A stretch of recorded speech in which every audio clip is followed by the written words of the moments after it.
Boa noite, boa noite. Acho que todo mundo já pode se acomodando, né? Para a gente poder começar. Eu sou Alexandra Segantin, eu sou CEO do Grupo Mulheres do Brasil e nós estamos aqui na casa do Grupo Mulheres do Brasil. É a nossa sede, porque, na verdade, a gente é Mulheres do Brasil. Então, estamos nos 5 continentes com mulheres brasileiras e também estamos nos todos os estados do Brasil, em 154 núcleos. Então, tem mulheres brasileiras em todo o país, em todos os continentes, buscando trabalhar em causas para a transformação social. O Grupo Mulheres do Brasil, para quem não conhece, ele começou há exato 9 anos, porque a gente faz 9 anos esse mês, e foi com o encontro que teve, marcado pelo governo federal, para mulheres que convidaram a Luísa Helena Trajano. Olha, convida umas mulheres para a gente vir aqui falar sobre empreendedorismo feminino. A Luísa convidou, como sempre, tanto colegas que eram também gestoras de grandes empresas, como médias empresas, e também mulheres de comunidade que empreendiam. Elas se encontraram de noite num hotel, porque a reunião era bem cedinho, conversaram e entenderam que assim, não, isso dá uma cola muito grande. Por que a gente tem que falar de pautas únicas e de mulher? Nós temos que estar em todos os espaços para realmente tomadas de decisão. Então, é muito importante a gente ter nascido dessa forma, já com muita diversidade, tanto diversidade de raça, como diversidade social, para que começasse a pensar problemas do Brasil e quais soluções propositivas a gente poderia fazer. Já nascemos como um grupo suprapartidário, já nascemos também não querendo inventar a roda, um grupo político, que a gente quer mudanças em políticas públicas. É isso que a gente acredita. E como que políticas públicas transformam o país. Com isso, que era pequenininho, a gente eram umas 1000 mulheres, ficamos com essa casa, né, para onde teria uma sede para as mulheres poderem se encontrar e aqui trabalhar nos seus comitês. São 20 comitês, que são saúde, educação, igualdade racial, violência contra a mulher, políticas públicas, porque aqui a gente quer 50% de mulheres nos cargos legislativos. Nós queremos falar também sobre igualdade racial, sobre esportes, sobre longevidade. Então, todas essas pautas a gente trabalha aqui em temáticas divididas nesses comitês. E hoje somos 110 mil mulheres, daquelas mulheres, mais de 110 mil mulheres. Então, quem quiser estar conosco, se juntar a nós, as mulheres, é que elas entrem no Grupo Mulheres do Brasil, é www.org.br, tem um Junte-se a Nós e também tem os QR Codes espalhados. Vai ser um prazer enorme ter vocês. Eu vou contar só um pedacinho assim, de um caso que exemplifica um pouco a potência do Grupo Mulheres do Brasil. Na pandemia, nós já éramos um grupo bastante grande, com bastante capilaridade pelo Brasil, e conforme foi avançando a vacinação nos outros países, no mês de novembro, dezembro, e ainda não vendo a vacinação acontecer no Brasil, a Luísa... o Comitê de Saúde sempre estudou muito o SUS, muito. O Programa Nacional de Imunização já tinha um vasto conhecimento. Ela falava assim, não é possível que a sociedade civil não tenha o seu papel para fazer e para a gente sair dessa situação de pandemia. Então, a Luísa chamou as mulheres do Brasil, primeiro num grupo pequeno, para poder pensar, chamou empresários. Num grupo pequeno, foi um grupo conversar com o governo federal, um grupo conversar com os governos estaduais e um outro grupo entender assim, o que os municípios, o que a ponta precisa. Essa é a característica da Luísa e do Grupo Mulheres do Brasil. Vai entender a ponta, vai entender o problema real. Isso era um processo muito politizado. Nós conseguimos conversar com todos, sem nenhum tipo de polarização, e fizemos uma pesquisa muito rápida, uma pesquisa inédita, provavelmente no mundo, porque a gente fez dos 5.650 municípios do Brasil, em 7 semanas, todos responderam sobre o que o município precisava para receber as vacinas. No próprio celular, tudo online. A Locomotiva foi realmente a que fez toda essa pesquisa. Um município só do Brasil não respondeu, todos, nesse país continental. E ali, sim, a gente começou um processo de uma mulher do Brasil e um empresário ficavam responsáveis pelo Estado para fazer a ponte de entender o que o município precisava realmente e de se era equipamento, se era computador para poder colocar nos dados, o que a gente poderia fazer e buscar empresários ou pessoas físicas que pudessem fazer a doação dos equipamentos. E começou, eu estava no comecinho desse primeiro projeto, eu ainda não era CEO do Grupo Mulheres do Brasil, eu sou advogada de formação, eu vim como voluntária para ajudar. E aí a Luísa falou assim, precisa ter meta. Isso assim, em fevereiro, precisa ter meta. Daí eu falei assim, meu Deus do céu. Aí eles criam uma meta, a gente não tinha nem comprado a vacina ainda. Era toda a população vacinável, ser vacinada assim, até setembro do mesmo ano.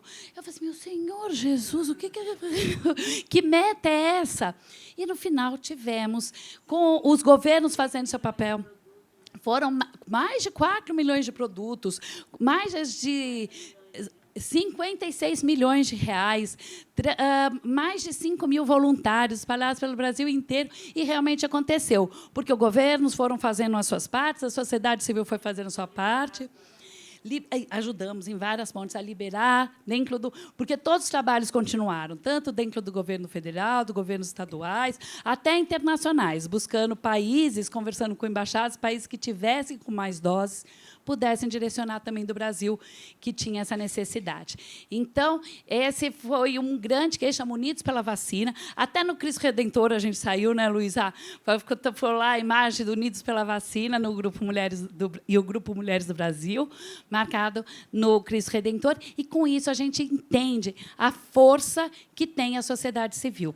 E, hoje, a gente vê a cobertura vacinal sendo realmente um novo problema para o Brasil e que criam sérios riscos. Então, o Grupo Mulheres do Brasil certamente vai abraçar essa causa também, onde que a gente vai trabalhar, e espero poder contar com vocês também, unidos, para que Unidos pela Vacina continue. É um projeto que continua.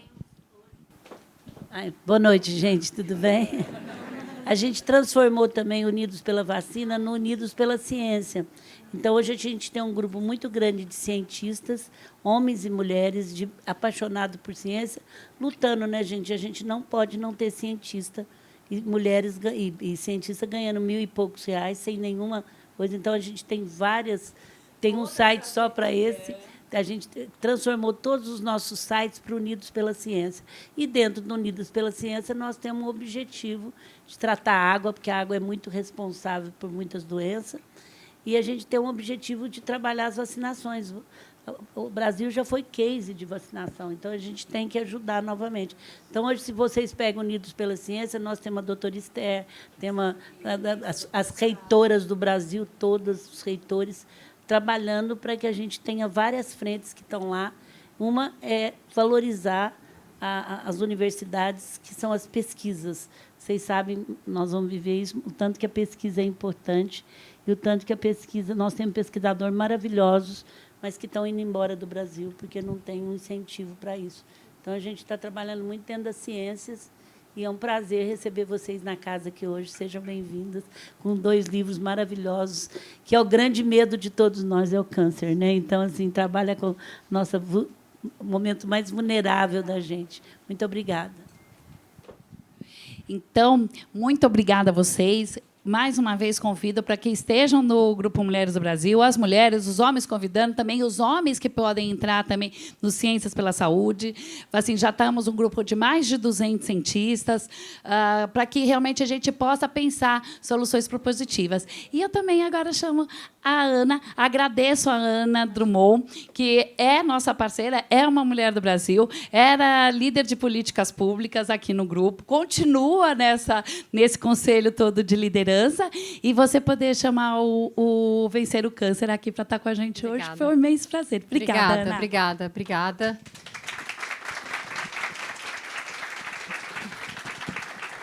Nós estamos aqui como Vencer o Câncer nessa casa, porque realmente aqui esse é um espaço de transformação do Brasil, um espaço suprapartidário, e ninguém faz nada sozinho. Tem um professor do MIT que se chama Otto Scharmer, que trabalha mudanças sistêmicas, E ele fala que nem governos, nem sociedade civil sozinha e nem empresas sozinhas conseguem transformar uma realidade tão complexa.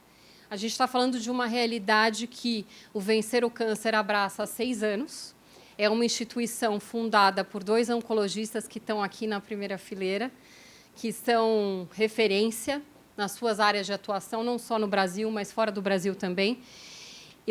Meu nome é Ana Maria Drummond, eu sou diretora institucional e eu estou no Vencer o Câncer porque eu acredito que essa causa é urgente e o Brasil precisa se unir. E a gente está falando de um tema que ou a gente vai vivenciar na nossa vida ou, seguramente, a gente já vivenciou alguém muito próximo passando por essa doença. Então, aqui é muito importante, até para ressaltar por que a gente não fez numa livraria esse lançamento, a gente fez aqui, porque o Grupo Mulheres do Brasil vai nos ajudar a distribuir esses livros para onde os livros precisam chegar. Isso é muito importante. Então, a gente tem uma parceria com a Manoli, tem uma parceria com todos os patrocinadores, e a gente vai fazer isso acontecer.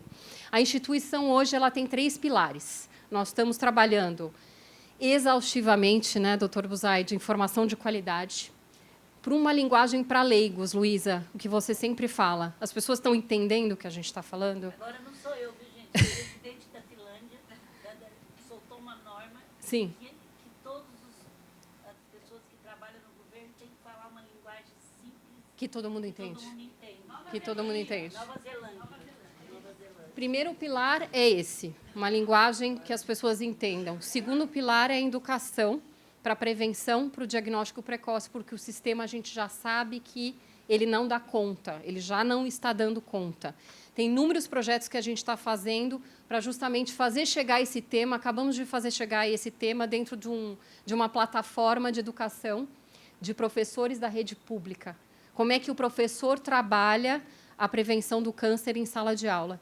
E o terceiro pilar do Vencer o Câncer hoje é a questão de políticas públicas. A gente tem algumas pessoas aqui que estão nos ajudando a pensar o Programa Nacional de Oncologia, como é que a gente destrava isso dentro do que é possível fazer. A gente não está falando de mais recursos, Luísa, a gente está falando da melhoria da gestão. Tá? Então, tudo isso faz parte, o Vencer o Câncer está aqui, porque não faz nada sozinho. E eu vou começar, porque a gente combinou o seguinte, gente, isso aqui não é nada muito formal, por isso que não vai ter assinatura. Eu vou começar num bloco, primeiro com o doutor Buzaide e a doutora Débora, para eles contarem um pouquinho para a gente sobre o livro, sobre a prevenção, sobre o que está acontecendo no Brasil. Depois, a gente vai continuar com o doutor Fernando, o doutor Abraão, e nós vamos fazer um bate-papo. Basicamente, um bate-papo. Tem muitas pessoas aqui que eu gostaria de agradecer, viu, Mari? Muitas pessoas que estão aqui, a gente vai ter tempo para fazer isso, então são todos muito bem-vindos. Doutor Buzaide e doutora Débora, por favor. Sofá.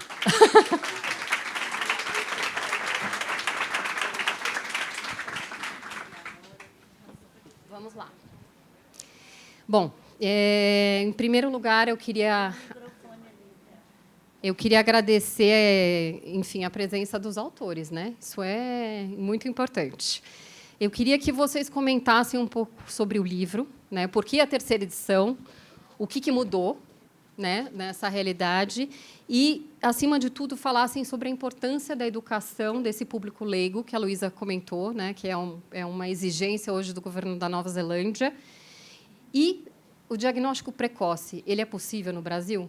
Dentro dos diversos Brasis que a gente tem? Eu queria que vocês comentassem um pouquinho. Ladies first. Muito bem. Tenho aqui, ó. Então, gente, boa noite a todos. Muito obrigada pela presença de todos. Para mim é uma honra estar do lado desse gigante da oncologia, que para mim é uma inspiração de integridade, idoneidade, disciplina. Então, eu me espelho muito e devo muito da minha carreira a ele. E esse livro, na verdade, é um orgulho para nós, né? Porque realmente ele é um livro, quem já teve a oportunidade de ler, de folhear, sabe o quanto ele é feito com primor. E ele é um livro profundo. Se a gente vai entrar nos capítulos aí dos tratamentos contra o câncer de mama, nós temos a imunoterapia, anticorpos conjugados à droga, drogas-alvo, e nós entramos em profundidade no conceito em como essas medicações funcionam, por que elas foram aprovadas, qual é o efeito colateral de cada uma delas. Então, E hoje veio essa nova essa atualização pela necessidade do avanço da medicina, felizmente, né? Hoje nós temos aí em câncer de mama muitas novas drogas que foram aprovados desde a última edição, e é imprescindível que nós nos atualizemos e coloquemos aí o que tem de mais importante, o que tem de mais ativo, independentemente de aprovação ou não, o que a gente acha que, do ponto de vista de ciência, de melhor cuidado para o paciente, é o que é adequado. Então, eu tenho muito orgulho de ter a oportunidade de estar ao lado também do Fernando, que também é um mestre para mim, é um exemplo na oncologia, é uma pessoa que a gente considera da família. Eu e meu marido somos fãs de carteirinha, e é um livro que eu acho que, se pudesse, eu difundiria esse livro para todas as mulheres do país. É difícil complementar, a Débora foi completa, mas eu acho que há dois aspectos. Primeiro, parece fácil atualizar um livro em oncologia, mas não é, porque os avanços no câncer de mama foram tremendos. A edição de 2 anos atrás é nada mais do que papel reciclável. Hoje ainda estava o último exemplar da edição anterior de 2020, e a minha enfermeira falou o quê? Eu falei, veja com a minha secretária onde manda reciclar papel. O novo substitui completamente o anterior. E o livro ele tem uma característica que a Débora colocou. Nós colocamos algoritmos de tratamento. Quer dizer, o leigo olha e fala, eu estou nessa situação. Se eu não for bem com esse remédio, eu devo tomar este outro remédio. E esse é o esquema que eu devo tratar, de uma maneira simples, mas incrivelmente acurada, de forma tal que o paciente pode até questionar o médico. Doutor, o senhor tem certeza que é isso que eu devo tratar? Eu tenho uma forte impressão pelo algoritmo de tratamento que o tratamento deve ser talvez um pouco diferente. E isso eu não tenho dúvida que vai ajudar pacientes. Porque no Brasil a medicina é muito heterogênea, a qualidade não é homogênea. E a ideia do livro é educar para empoderar e até influenciar, como a Ana Maria fala sempre, as políticas públicas. Nessa área, o Maluf encabeça, né, porque ele deixa os governantes sem dormir o tempo todo, e eu acho isso fantástico. Não, é todo mundo, Luísa e eu, dentre outros, mas essa é uma habilidade que ele tem fantástica, mas que funciona, a única maneira de você se esquivar disso é fingir de morto. Você tem que mandar publicar, olha, faleceu, talvez você tenha 1 ou 2 dias até descobrirem que não era verdade. Mas o ponto é que esse é um dos grandes pilares do Vencer o Câncer, que é influenciar políticas de saúde para tentar uma amplitude nacional. Eu acho que o livro cumpre o seu papel de demonstrar a importância do screening, demonstrar a importância do diagnóstico acurado, demonstrar a importância do paciente saber o que está acontecendo, questionar o médico. Eu adoro quando um paciente lê coisa séria. Eu detesto quando eles falam aquelas besteiras fantásticas, tal. O senhor ouviu? Não é o Google, não tem nada de errado com o Google. Mas tem muita gente se apoiando no Google. É que o problema é que o Google não tem filtro. Se tivesse filtro, custaria 1 milhão. Então, na hora que você põe uma abobrinha, vem 1 quilo de abobrinha de volta. E o doente fala, doutora, raspadinha de limão cura mesmo? Eu falei, meu Deus, essa vai ser uma consulta longa. E o ponto é que isso existe, quer dizer, essas perguntas ocorrem. E não tem como, você é obrigado a responder e assim por diante. Então, eu acho que o livro fez o seu papel, foi a nossa mais perfeita versão, muito labor foi colocado, e eu acho que ele saiu da maneira que a gente queria. A gente está orgulhoso, Maluf, Débora e eu, por esse esforço, e é um livro que vai preencher o seu papel. Certo. A gente tem falado muito sobre esse papel de furar bolhas, né? De disseminar esse conhecimento em maior escala, é o que a gente tem buscado fazer mais e mais. E, doutor Buzaide e doutora Débora, eu queria só pedir para vocês comentarem a importância do diagnóstico precoce, porque quanto mais eu escuto vocês, mais eu fico impressionada como a gente poderia mudar essa história se a gente tivesse no Brasil isso como prioridade. Realmente, o diagnóstico precoce ele é um pilar fundamental para a cura. Infelizmente, no Brasil, nós ainda temos aí arraigados na população a noção de que o autoexame substitui exames de rastreamento. Teve até uma pesquisa recente aqui no Brasil que mostrou que quase 60% das mulheres acha que, se o autoexame ela não palpa nódulos, alterações na mama, ela não precisaria fazer a mamografia. Isso realmente é um conceito que nos assusta como médicos. Então, a mamografia é fundamental, independentemente de fator de risco, de sintoma, de histórico familiar. E ela permite diagnóstico de lesões tão pequenas que são imperceptíveis mesmo ao médico muito minucioso ao exame físico. E quanto mais precoce o diagnóstico, maior as chances de cura e também menos intenso, provavelmente, vai ser as armas que os oncologistas vão utilizar contra o câncer. Então, quando você tem lesões muito pequenas, muitas vezes o tratamento é mais simples, menos tóxico e as chances de cura são muito mais altas. E a questão da faixa etária, eu tenho me surpreendido muito quando vocês relatam casos de mulheres cada vez mais jovens. O que está acontecendo? Provavelmente, o câncer de mama, em particular, ele é bem multifatorial, diferente de alguns cânceres que têm uma causa clara, por exemplo, fumo e câncer de pulmão. Uma relação direta, 90% dos cânceres de pulmão são fumo relacionado. A mama, não. A mama tem vários fatores que entram. Um deles, que nós poderíamos atuar mais, é, obviamente, a alimentação. A alimentação influencia todos os cânceres, todas as doenças. E por quê? Porque a alimentação influencia o sistema imune. Se você come porcaria, o sistema imune não funciona tão bem. E como assim? As bactérias do intestino do nosso corpo influenciam diretamente como o sistema imune funciona. Então, se você, por exemplo, vai receber um tratamento que chama imunoterapia, que estimula o sistema imune, e se você come muita porcaria, e porcaria o que é? O que Deus não fez. Então, por exemplo, Deus não fez salsicha, que eu me lembre, por exemplo. Deus não fez bacon, Deus não fez mortadela, por exemplo. Então, quando eu dou exemplo para pacientes, o que Deus fez, em geral, é ok. O que Deus não fez, converse comigo a respeito. Então, e, na realidade, isso influencia. Há estudos que mostram que a dieta inflamatória em adolescente, rica em doces, refrigerantes, carne processada, etc., aumenta o risco de câncer de mama em mulher jovem, por exemplo. Então, eu poderia tentar influenciar isso. Como? Escola, para começar. Não, a pior comida do Brasil hoje é na escola pública, porque ela é barata. Então, quando é bem porcaria, eles liberam. Então, óbvio que isso seria uma ação fantástica se a gente conseguisse. O problema é que não é tão fácil, porque isso não é uma política de curto prazo, é política de longo prazo. Política de longo prazo, governos não implementam com facilidade, porque ninguém vê. Vai demorar uma outra geração para ver. Aí o cara fala, não, mas aí ninguém vai me reeleger mesmo, eu já apaguei até lá.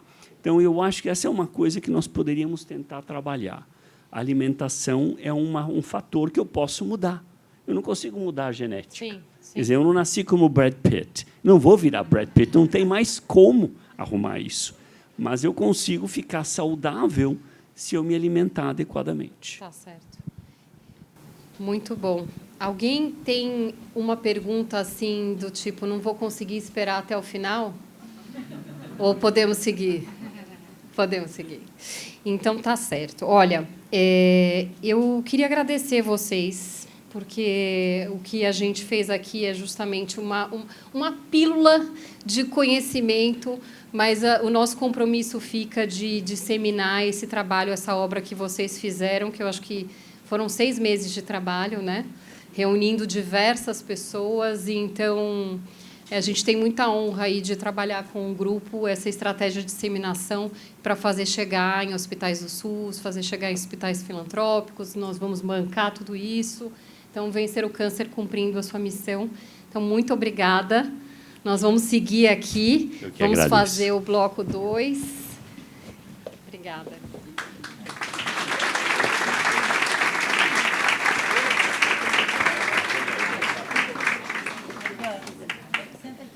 Vamos lá. Doutor Abraão, doutor Fernando Maluf.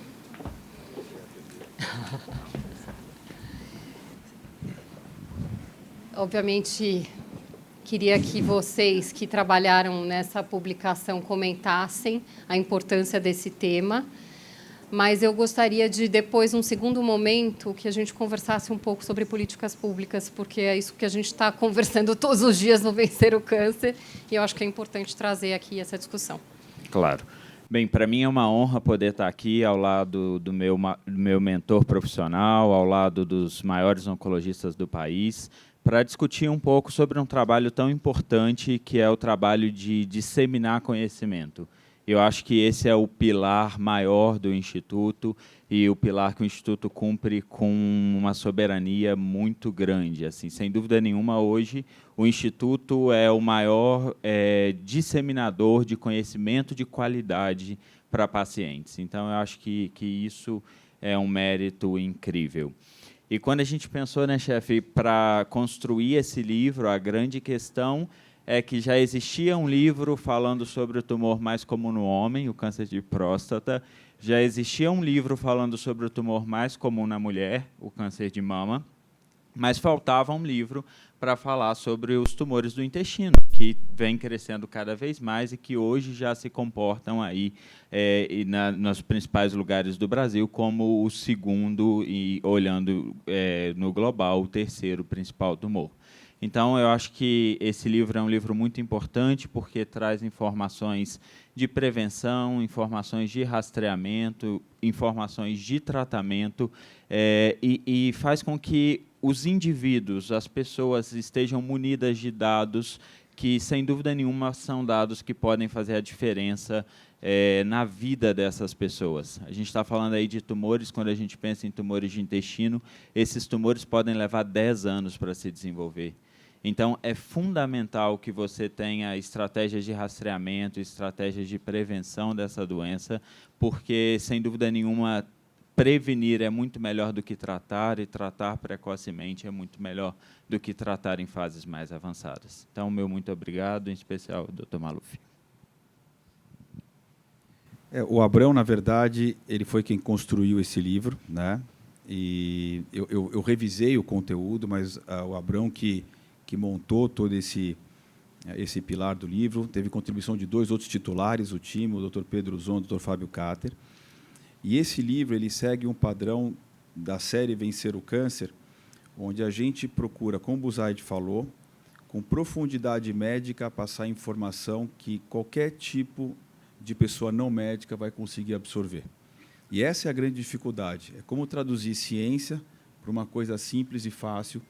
E eu acho que a gente conseguiu, no Vencer o Câncer de colo, reto e canal anal, de mama, de próstata, de pulmão, já no caminho agora o câncer ginecológico, que vai ser o 5º livro dessa série, fazer que alguém, não importa o trabalho, a classe social, consiga entender o conteúdo. E uma das coisas bacanas desse livro, e dos outros também, é que a gente desenvolveu um conceito de numa figura que mostra a fase da doença, os tratamentos para aquele momento.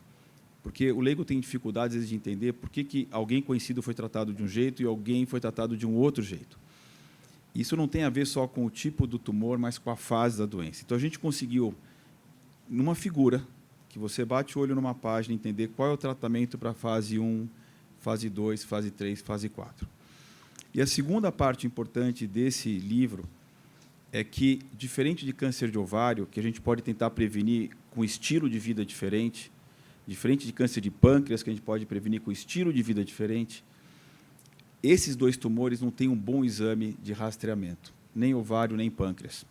Por isso que de cada 10 pessoas com câncer de ovário ou pâncreas, 80%, 90% vão ter uma doença muito avançada ou essa doença vai voltar, porque a gente não tem ainda uma mamografia para o pâncreas, né? A gente não tem ainda um PSA para o ovário, mas para o câncer do colo reto a gente tem.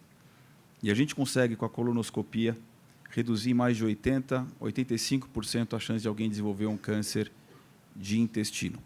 E como a medicina avança muito, às vezes, a título de sociedade, com pessoas famosas, o caso do Pantera Negra, né, que faleceu muito jovem de um câncer de intestino, que como o câncer de mama veio aumentando também a incidência em pessoas jovens, pelos mesmos fatores que Buzaide comentou, como tem caso de Simonia agora, que faz um alerta.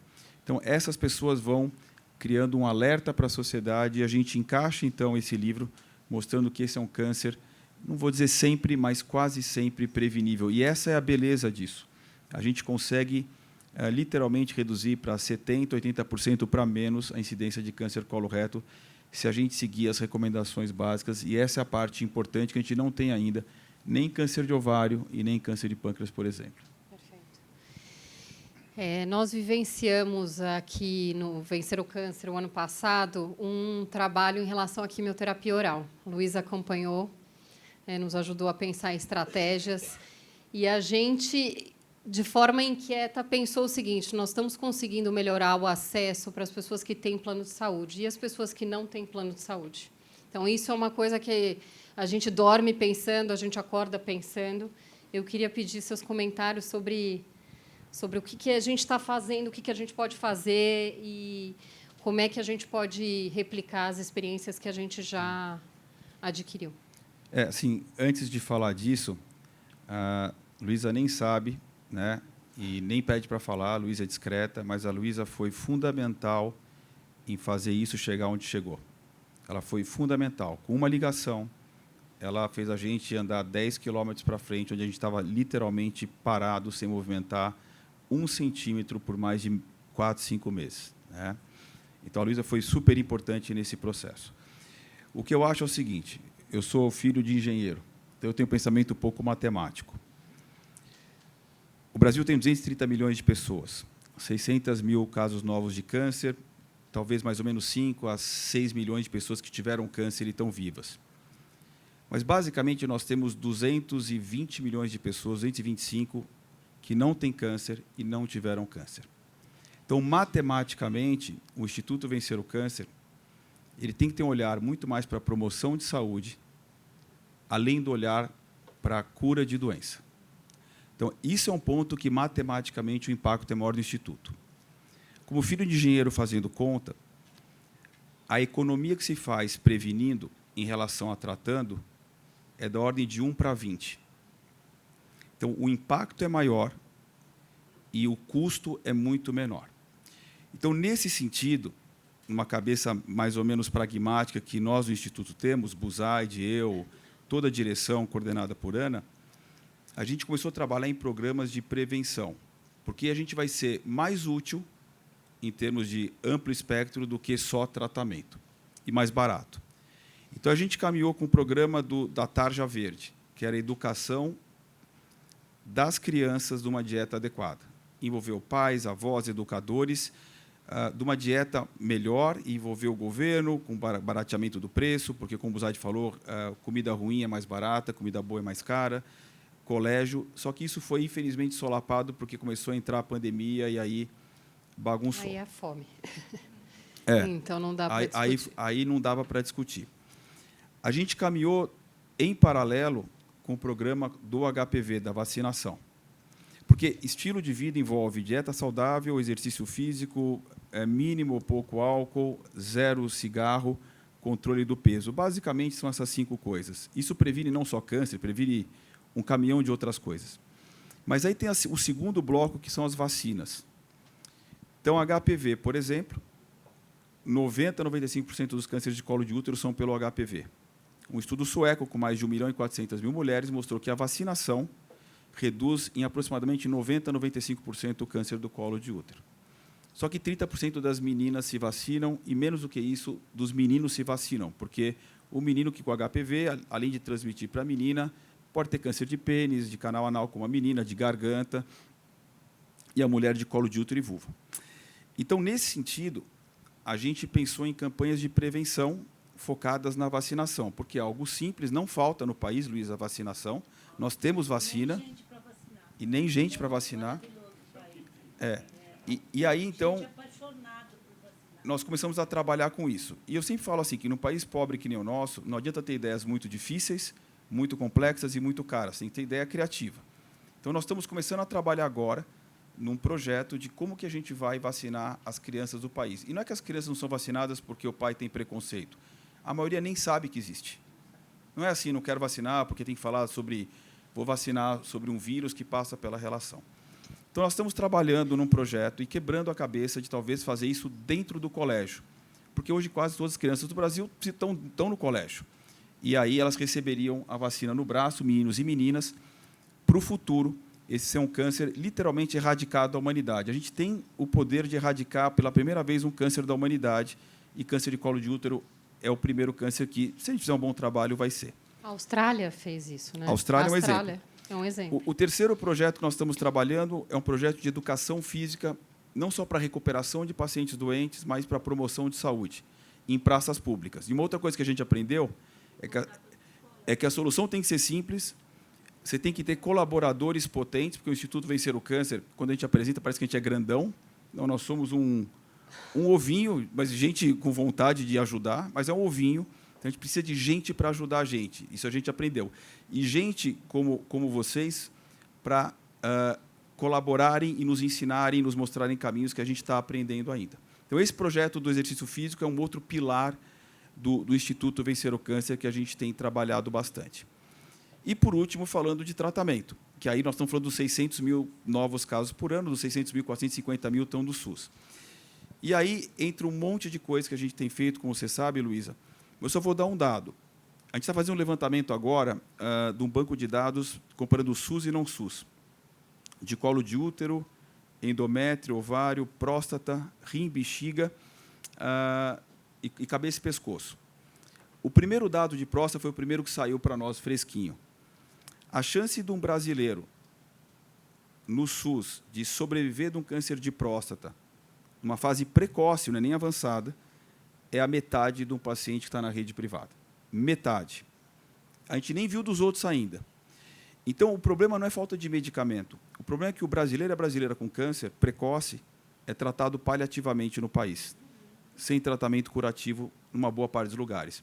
Então, obviamente, nós vamos ter que trabalhar muito nisso, né? Mulheres do Brasil, Vencer o Câncer e tantos outros, para tentar ajudar nessa parte. E, outra vez, tem jeito de ajudar, mesmo com orçamento curto, tem ideias criativas, e é o nosso trabalho. Mas o foco na promoção de saúde hoje, eu diria que é o maior impacto que a gente pode causar. Nós estamos também, a Gabi está aqui, que é uma economista que está trabalhando conosco.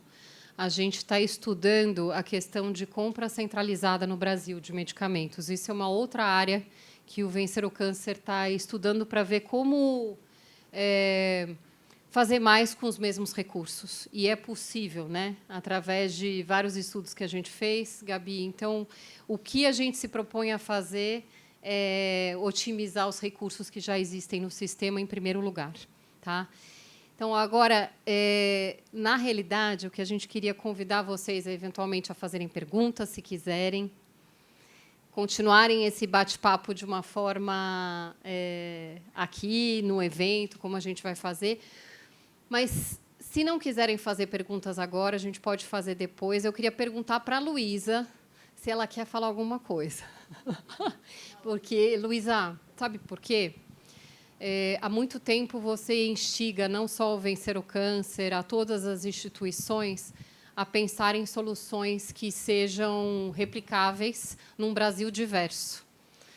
E a gente tem falado bastante sobre isso com você. Quer dizer, o câncer é uma causa urgente e a gente precisa ter uma estratégia de acupuntura para ele, né? E queria te ouvir. Quando eu digo que nosso grupo é um grupo político, porque, por mais que a gente se esforce, todas as instituições, as ONGs e tal, o que resolve um país é política pública. É isso que vai dar o grande salto e que dá a cura. E o que a gente não entendeu ainda é que quem elege os políticos somos nós. Então, a gente tem uma força política, e o Grupo Mulheres do Brasil hoje tem uma força ou para o bem ou para o mal, para me fazer meme comigo, positivo ou negativo.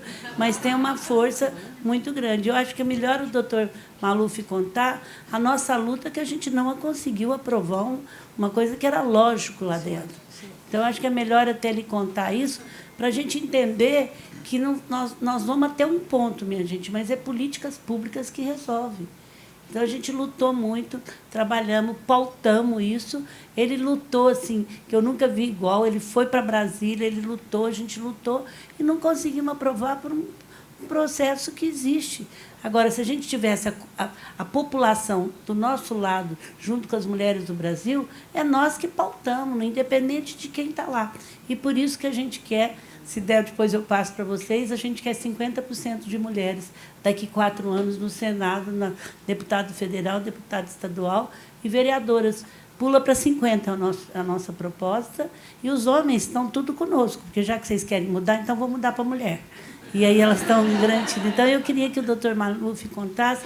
Assim, a gente trabalha muito aqui, a gente colocou violência para mulheres nas mídias, a gente tem lutado muito, mas só política pública para fazer. O Brasil tem o maior projeto, nós temos a maior lei sobre violência para a mulher, que é a da Maria da Penha.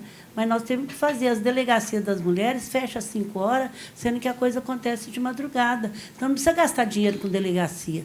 É colocar um lugar dentro da delegacia que atenda e colocar um carro volante rodando, como nós fizemos em Franca.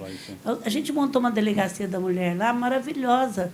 Só que põe uma delegada que não gosta disso, 5 horas fecha a porta, vai as pessoas, tudo que não gosta disso, fecha as portas e a gente não funciona. Só que a lei nossa é muito boa, mas até levar até lá, a mulher já morreu. Agora, a Ronda Maria da Penha, que roda os bairros com 10% do que custa uma delegacia, resolve o problema. Então, assim, é junto, gente, é unidos. E tem políticos bons, como a gente viu, né, doutor, que trabalhou com a gente, que a gente ligava, eu falava, e pautamos, nós chegamos a pautar, que o mais difícil é pautar. É botar para pautar. E o mais difícil depois é fazer eles aprovar, mas o pior é pautar. Então, acho que o doutor Maluf pode contar direitinho. Pode contar direitinho. Não, Ele que lutou muito, eu não fiz nada, eu só abri umas portas lá e pronto. Ela abriu a porta do castelo inteiro. Do castelo. Mas o que a Luísa falou é uma coisa assim, super importante. Para quem não lembra, existe uma lei no Brasil de quando o remédio é aprovado endovenoso, os seguros têm que pagar imediatamente depois. Quando ele é oral, esse remédio tem que passar por uma segunda aprovação, por um mecanismo puramente econômico, e essa aprovação demora, em média, 3 anos para aprovar algo que já foi aprovado. A pessoa já morreu. E esse projeto falava que, se é oral ou endovenoso, independente de onde entra a droga no corpo, que o critério fosse o mesmo de aprovação, até porque hoje a maioria dos remédios contra o câncer não são mais endovenosos e são orais, então não é que troca um pelo outro. E era muito mais fácil para as pessoas mais simples. No meio né, da doutor? pandemia... Eu aprendi com eles, viu, gente? Mas o fato é que na verdade, estava parado por lobbies e interesses econômicos, e aí a gente fez exatamente o que a Luísa mencionou. A gente envolveu a sociedade, a gente envolveu pessoas muito famosas, atores, atrizes, cantores, cantoras, e a gente envolveu a imprensa. Envolvemos também deputados que queriam aprovar, porque tem que pautar. E aí, quando teve essa sociedade toda fazendo essa nuvem e essa força em cima, os deputados ainda ficaram mais sensíveis, e senadores, e a gente foi rompendo os lobbies e andando jardas que há mais ou menos 10, 15 anos não conseguiram se mover 1 centímetro. E a Luísa foi, outra vez, muito importante, e a gente, outra vez, chegou no último ponto, que era o ponto teoricamente mais fácil, que era a aprovação do presidente, e ele vetou o que já tinha sido aprovado por unanimidade nas 2 casas. A gente conseguiu as 2 casas com unanimidade e foi vetado pelo presidente. Eu não estou aqui falando campanha nem nada. Aliás, eu até esqueci que era ele, senão eu não ia tocar nesse assunto. Eu achava que foi no Senado. Não, mas foi foi nos 2. Mas há 2 histórias importantes. A primeira, o projeto não passou como estava escrito, mas pela pressão da sociedade, e outra vez, da sociedade, imprensa, pessoas conhecidas, associação de pacientes, o projeto foi remodelado. E hoje o que foi aprovado foi uma aprovação de 4 a 6 vezes mais rápida do que o que acontecia por 15 anos. Então, outra vez, as drogas vão ser reavaliadas, sim, mas 4 a 6 vezes mais rápida do que era no passado. Então, ganhamos. Realmente a gente ganhou. Esse é o primeiro aspecto. E o segundo aspecto que a Luísa mencionou é que você não precisa ser uma ONG com 500 funcionários, com bilhões na conta. Nesse país, como tem muita coisa para ser feita e muito espaço para ser preenchido, pessoas do bem, com ideias boas, e tem que usar a inteligência para coisas relevantes de amplo espectro, conseguem mudar a seta no país. Essa foi, para mim, a melhor lição que a gente teve. Nós brigamos, tomamos... Ele foi para o Senado, ele falou, ele brigou, ele passou a noite inteira. E, então, assim, mas não saiu ainda do jeito que precisava sair. Eu e a Ana ficamos frustrados. Mas saiu algo melhor. Então, isso serviu para a gente de mensagem que vale a pena lutar por causas boas e dá para colocar causas boas para jogo, porque tem gente que quer jogar esse jogo do bem. Essa, para mim, foi a melhor lição que eu tive do E o bem sempre vence quando a gente se une. Eu queria só fazer um comentário que, para nós, no Vencer o Câncer, a gente brincava que estávamos construindo um episódio do Netflix a cada semana, né? E uma coisa que marcou muito para mim foi a importância das pessoas se sentirem parte. Basicamente, quando a gente conseguiu destravar isso através de uma petição online, quando a gente conseguiu destravar isso através das redes sociais... E uma própria deputada, né? E a deputada Margarete, que foi fundamental. Vou colocar também isso, que ela tem muita gente que nos ajuda como políticos. E aí, as pessoas não têm partido nessa hora. O partido é enfrentar... A gente nem sabe o partido delas, nem esse. E a pessoa está ali querendo contribuir. Agora, Luísa, os comentários das pessoas nas redes sociais, parecia que eles estavam junto com a gente. Então, quando a gente conseguiu destravar isso, eu acho que a coisa, de alguma forma, adquiriu um outro patamar. Então, não é só uma estratégia, né? É um conjunto de estratégias. Às vezes, a gente vai para Brasília bastante, mas a gente tem que pensar as pessoas que estão vivenciando isso. Pelo amor de Deus, né? As pessoas que estão nessa jornada. Muita gente nos ensinando muitas coisas. Então, acho que esse poder da comunicação e uma comunicação... e da união é fundamental e foi fundamental nesse exemplo. Eu não consegui deixar de falar isso. Não dava. Bom, algumas pessoas perguntaram logo na entrada quanto que tinha que pagar pelos livros. Os livros eles estão sendo doados. Isso só é possível porque todos os livros foram patrocinados. Então, muitos dos patrocinadores aqui estão. Eu faço questão de reforçar, porque eu acho que é importante todo mundo saber disso. O livro de mama, a gente tem Gilead, a gente tem AstraZeneca, a gente tem Daiichi Sankyo, MSD, Novartis, Pint Pharma e BP. E, gente, que está aqui pela primeira vez, esta casa é um espaço incrível para trabalhar projetos, eventos, etc. E eu falo agora com o chapéu de Grupo Mulheres do Brasil. O livro de CCR, Pfizer, Bayer, Merck, Amgen, Hospital Israelita Albert Einstein e BP. Então, ninguém faz nada sozinho. Manoli foi nosso grande parceiro. E eu queria mencionar também todas as pessoas que fizeram esse evento acontecer, teleeventos, a equipe do Vencer o Câncer, que está aqui na frente, porque a gente vai fazendo as coisas acontecer porque a gente sonha grande. Então, quando a gente vê, a gente já está fazendo. Então, eu quero agradecer todo mundo que está aqui. E eu sei que a gente vai ter um coquetel agora, certo?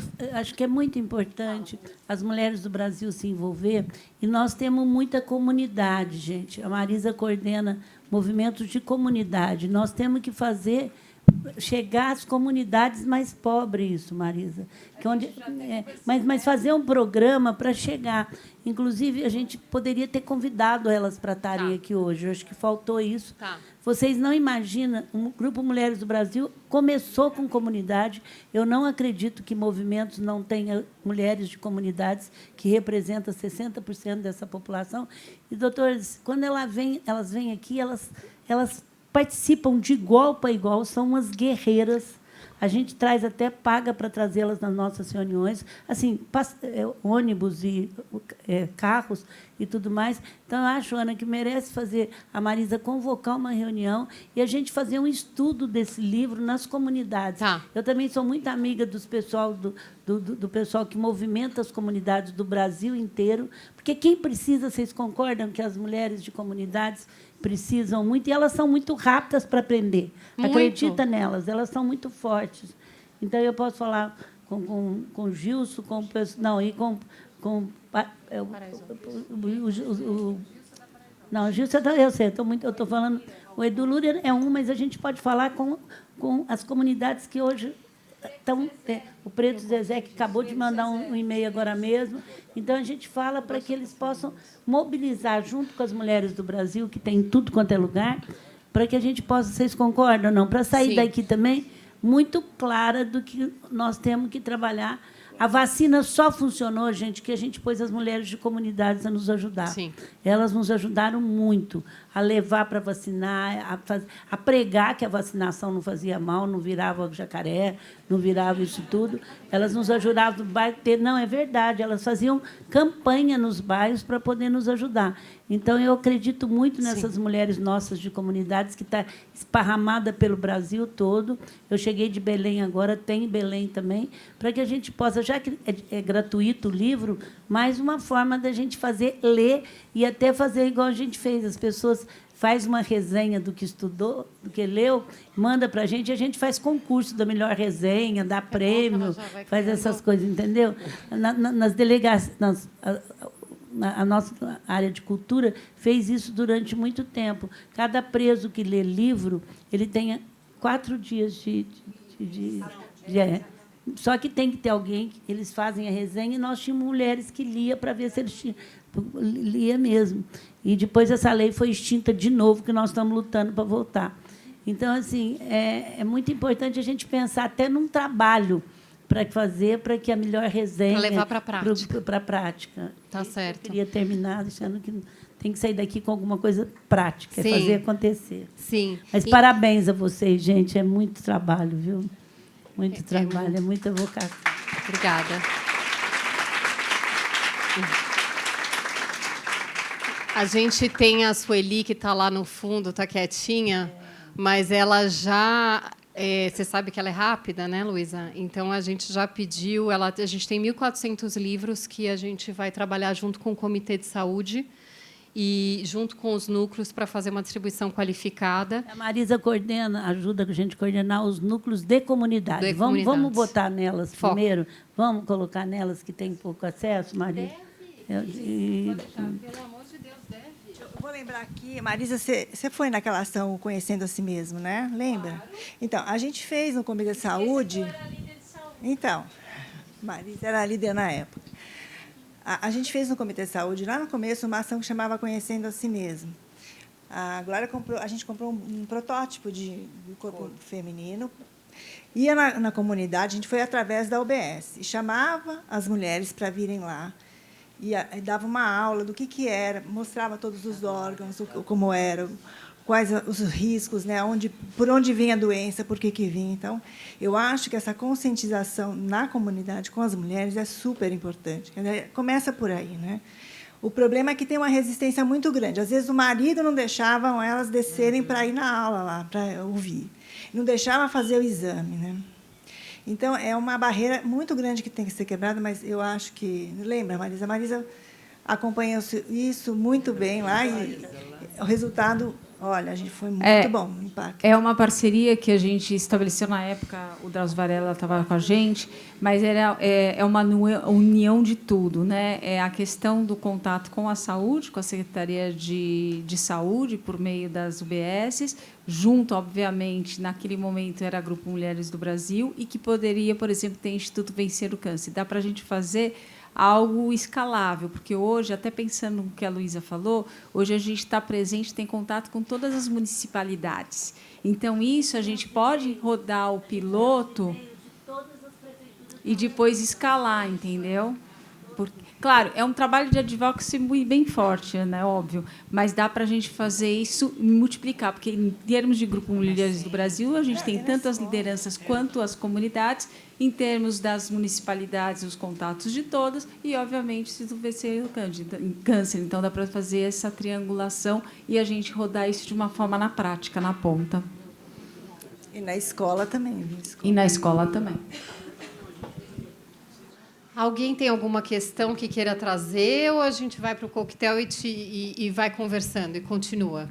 Se alguém tiver algum tema... A Mari está aí? Cadê a Mari? Mari... Você criou uma comunidade, eu queria que você contasse, que eu acho super importante. Desculpa. A gente não combinou, eu sei. Não. Eu sei. Eu sei que a gente... Exatamente. Gente, eu estou muito emocionada, muito mesmo. Estava me segurando aqui, porque eu sempre penso, todo o acesso que eu tive, tudo que eu tive nessa vida, eu falo que não foi por acaso. O Dr. Maluf sabe que, desde o primeiro diagnóstico, eu falei, eu preciso fazer alguma coisa. E eu estou sempre ao redor de potências muito forte. Então, desde o primeiro diagnóstico, que eu sonhei com esse nome Anjo Rosa, eu falei, eu preciso fazer alguma coisa. E, em outubro, eu lancei a comunidade Anjo Rosa, pensando em apoiar, acolher, passar informação e juntar todas as minhas oncofriends, porque essas aqui são amigas de alma, gente, que eu falo para vocês, vocês não fazem ideia do que são as minhas amigas de alma, de verdade. Tomara que vocês não saibam, tá? Porque tem um lado muito bom, mas tem um lado muito difícil e só a gente entende.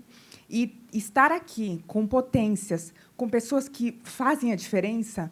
Uma vez alguém perguntou assim, Mari, depois do diagnóstico, o que mudou? O que mais mudou? Eu falo, hoje eu posso tudo. E aí eu vejo Trajano falando, me emocionando muito, porque hoje eu posso tudo que ela conquistou. Essa mulher, eu falei, nossa, ela é demais. Ela é né? real, né? Ela é Não, real. A semente que ela real. deixou aqui, de, pô, cadê a comunidade aqui? Eu falei, cara, olha o que ela falou. E, assim, é muito emocionante. Então, eu represento as minhas oncofriends aqui. Agradeço muito, muito. Gente, nada na vida acontece por acaso. E eu quero que vocês façam alguma coisa, porque um pouquinho que a gente faz, a minha comunidade, que é pequenininha, eu tenho certeza que vai ser enorme, porque eu tenho as melhores pessoas e pessoas que querem fazer a diferença. Acesso a gente tem. Para que ter dinheiro? Chega uma hora que a gente fala, e agora? O que a gente pode fazer mais? E a gente pode fazer muito mais. A vida é assim, ó. Então, quero agradecer muito, Ana. Te amo, você sabe. As meninas do Instituto, assim, vocês sabem, de verdade. E é um prazer muito grande. Te amo. Obrigada. Nada E, disso ó, estava combinado. Comunidade Anjo Rosa, que é uma comunidade muito linda, que tenho certeza que vai fazer a diferença para muitas pessoas que passaram pelo câncer de mama. Por enquanto, é só mama, tá? Mas vai ser todos os cânceres. Vai ser, eu tenho certeza. Com certeza. Oi? Exatamente. É mari.anjorosa e a comunidade Anjo Rosa, que é uma plataforma muito linda. Gente, obrigada. Ai, isso é uma coisa. Obrigada, gente. Não, só agradecer em nome do Instituto Vencer o Câncer, dos colaboradores, o carinho, a parceria que as mulheres do Brasil têm feito pela gente, têm dado de acolhimento, de ensinamento, de caminho, como você bem disse. Vocês são muito importantes para a gente. Vocês estão numa fase de maturidade muito maior do que a gente.